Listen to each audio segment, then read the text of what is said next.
پاکستان کی تاریخ میں ایک ڈاکو ایسا بھی گزرا ہے کہ جو امیروں کو لوٹتا تھا اور غریبوں کی مدد کرتا تھا۔ یہ کردار تھا سلطانہ ڈاکو، جسے 96 سال پہلے 7 جولائی 1924 کو تختہ دار پر لٹکا دیا گیا۔ سلطانہ ڈاکو کے عقیدے کے متعلق کچھ بھی بھروسے سے نہیں کہا جا سکتا۔ کئی لوگوں کے نزدیک وہ مسلمان تھا، جبکہ چند مورخین نے اسے ہندو عقیدے کا پیروکار بتایا ہے، جس کی وجہ یہ ہے کہ وہ بھاتو قوم سے تعلق رکھتا تھا، جو عقیدے کے لحاظ سے ہندو تھی۔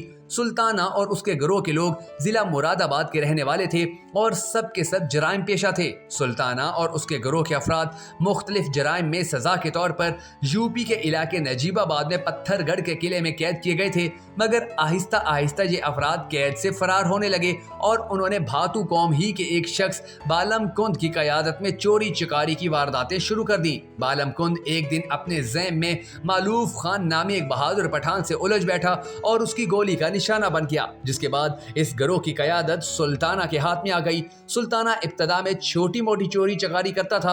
اردو کے پہلے جاسوس، ناول نگار اور اپنے زمانے کے مشہور پولیس آفیسر ظفر عمر اسے ایک مرتبہ گرفتار کرنے میں کامیاب ہو گئے تھے، جس پر انہیں 5000 روپے کا انعام ملا تھا۔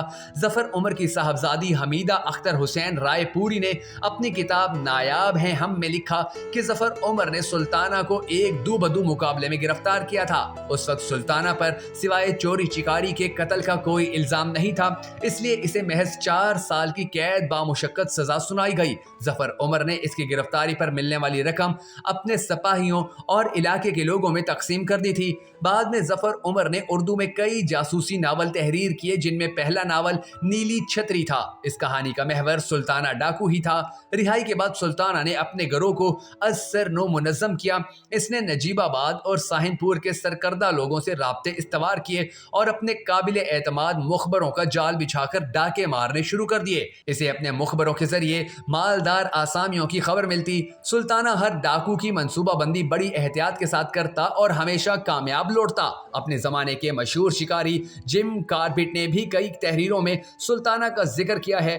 ظفر عمر کے مطابق سلطانہ ڈاکو بڑے نڈر طریقے سے ڈاکے ڈالتا تھا اور ہمیشہ پہلے سے لوگوں کو مطلع کر دیتا تھا کہ ماہ بدولت تشریف لانے والے ہیں۔ ڈاکے کے دوران وہ خون بہانے سے حتی المقدور گریز کرتا، لیکن اگر کوئی شکار مزاحمت کرتا اور اسے یا اس کے ساتھیوں کی جان لینے کی کوشش کرتا تو وہ ان کو قتل کرنے سے دریغ نہ کرتا۔ یہ بھی مشہور ہے کہ وہ اپنے مقتولین یا مخالفین کے ہاتھ کی 3 انگلیاں بھی کاٹ ڈالتا تھا۔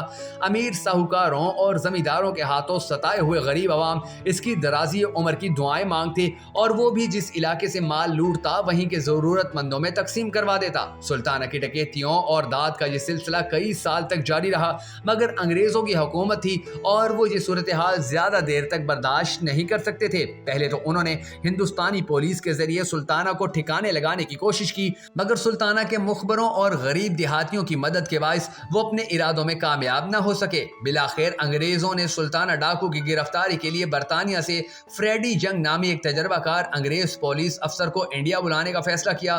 فریڈی ینگ نے ہندوستان پہنچ کر سلطانہ کی تمام وارداتوں کا تفصیلی مطالعہ کیا اور ان واقعات کی تفصیل معلوم کی کہ جب سلطانہ اور اس کے گروہ کے افراد پولیس کے ہاتھوں گرفتاری سے صاف بچ نکلے تھے۔ فریڈی ینگ کو یہ نتیجہ نکالنے میں زیادہ دیر نہ لگی کہ سلطانہ کی کامیابی کا راز اس کے مخبروں کا جال ہے، جو محکمہ پولیس تک پھیلا ہوا ہے۔ وہ یہ بھی جان گیا کہ منوہر لال نامی ایک پولیس افسر سلطانہ کا خاص آدمی ہے، جو سلطانہ کی گرفتاری کی ہر کوشش کی خبر اس تک پہنچا دیتا ہے اور اس سے قبل کہ پولیس سلطانہ کے ٹھکانے تک پہنچے وہ اپنے بچاؤ کی تدبیر کر لیتا ہے۔ فریڈی ینگ نے سلطانہ کو گرفتار کرنے کے لیے بڑی ذہانت سے منصوبہ سازی کی۔ سب سے پہلے تو اس نے منوہر لال کا تبادلہ ایک دور دراز کے علاقے میں کر دیا، پھر نجیب آباد کے عمائدین کی مدد سے سلطانہ کے ایک قابل اعتماد شخص منشی عبد الرزاق کو اپنے ساتھ ملانے میں کامیاب ہو گیا۔ سلطانہ منشی عبد الرزاق پر حد سے زیادہ بھروسہ کرتا تھا۔ سلطانہ کی جائے پناہ نجیب آباد کے نواح میں واقع جنگل تھا، جسے کجلی بن کہا جاتا تھا۔ یہ جنگل انتہائی گھنا اور درندوں سے بھرا ہوا تھا، مگر سلطانہ اس جنگل کے چپے چپے سے واقف تھا۔ اس کی کمین گاہ جنگل کے ایسے گھنے علاقے میں تھی جہاں دن کے اوقات میں بھی سورج کی روشنی نہیں پہنچتی تھی۔ سلطانہ بھیس بدلنے کا بھی ماہر تھا اور اس کے چھریرے بدن کی وجہ سے اسے دیکھنے والا کوئی شخص بھی نہیں جان پاتا تھا کہ یہ سلطانہ ہو سکتا ہے۔ فریڈی ینگ نے منشی عبد الرزاق کے اطلاعات کی بنیاد پر سلطانہ کے گرد گھیرا تنگ کرنا شروع کیا۔ منشی عبدالرزاق ایک جانب سلطانہ سے رابطے میں تھا اور دوسری طرف اس کی نقل و حرکت کی اطلاع فریڈی جنگ تک پہنچا رہا تھا۔ ایک دن منشی نے سلطانہ کو ایک ایسے مقام پر بلایا جہاں پولیس پہلے سے ہی چھپی ہوئی تھی۔ سلطانہ جو ہی منشی کے بچھائے ہوئے جال تک پہنچا تو سیموئل پیرس نامی ایک انگریز افسر نے اسے اپنے ساتھیوں کی مدد سے قابو کر لیا۔ سلطانہ نے پہلے فائر کرنا چاہا مگر پولیس اس کی رائفل چھیننے میں کامیاب ہو گئی۔ اب اس نے بھاگنا چاہا مگر ایک کانسٹیبل نے اس کے پیروں پر رائفل کا بٹ مار کر اسے گرا دیا اور یوں سلطانہ گرفتار ہو گیا۔ آپریشن کی نگرانی فریڈی ینگ کر رہے تھے جنہیں اس کارنامے کے بعد ترقی دے کر بھوپال کا آئی جی جیل خانہ جات بنا دیا گیا تھا۔ فریڈی ینگ سلطانہ کو گرفتار کر کے آگرہ جیل لے آئے جہاں اس پر مقدمہ چلا اور سلطانہ سمیت 13 افراد کو سزائے موت کا حکم سنا دیا گیا۔ اس کے ساتھ ہی سلطانہ کے بہت سے ساتھیوں کو عمر قید اور کالا پانی کی سزا بھی سنائی گئی۔ 7 جولائی 1924 کو سلطانہ کو تختہ دار پر لٹکا دیا گیا مگر امراء پر اس کی دہشت اور عوام میں اس کی داد کے چرچے ایک عرصہ تک جاری رہے۔ سلطانہ انگریزوں سے شدید نفرت کرتا تھا۔ کہتے ہیں اسی نفرت کی وجہ سے اپنے کتے کو رائے بہادر کہہ کر بلاتا تھا۔ یہ ایک اعزازی خطاب تھا جو انگریز سرکار کی جانب سے ان کے وفادار ہندوستانیوں کو دیا جاتا تھا۔ سلطانہ کے گھوڑے کا نام چیتک تھا۔ جم کاربیٹ نے لکھا ہے کہ جس زمانے میں سلطانہ پر مقدمہ چلایا جا رہا تھا اس کی دوستی فریڈی ینگ سے ہو گئی۔ فریڈی ینگ جو سلطانہ کی گرفتاری کا باعث بنا تھا سلطانہ کے واقعات سے اتنا متاثر ہو گیا کہ اس نے سلطانہ کو معافی کی درخواست تیار کرنے میں مدد دی مگر یہ درخواست مسترد ہو گئی۔ سلطانہ نے فریڈی ینگ سے درخواست کی کہ اس کے مرنے کے بعد اس کے 7 سالہ بیٹے کو اعلیٰ تعلیم دلوائی جائے۔ فریڈی ینگ نے سلطانہ کی خواہش کا احترام کیا اور اس کی سزائے موت کے بعد ان کے بیٹے کو اعلیٰ تعلیم کے حصول کے لیے انگلینڈ بھیج دیا جس کے بعد وہ انڈیا واپس آیا اور ICS کا امتحان پاس کرنے کے بعد محکمہ پولیس کا اعلیٰ افسر بنا۔ سلطانہ اپنی زندگی ہی میں ایک اساطیری کردار بن چکا تھا۔ عوام اس سے محبت کرتے اور اس کے کردار کی خوبیوں نے ادیبوں اور قلم سازوں کو اپنی جانب متوجہ کیا۔ اس کے بارے میں ہالی ووڈ، بالی ووڈ اور لالی ووڈ تینوں فلمی مراکز میں فلمیں بنائی گئیں۔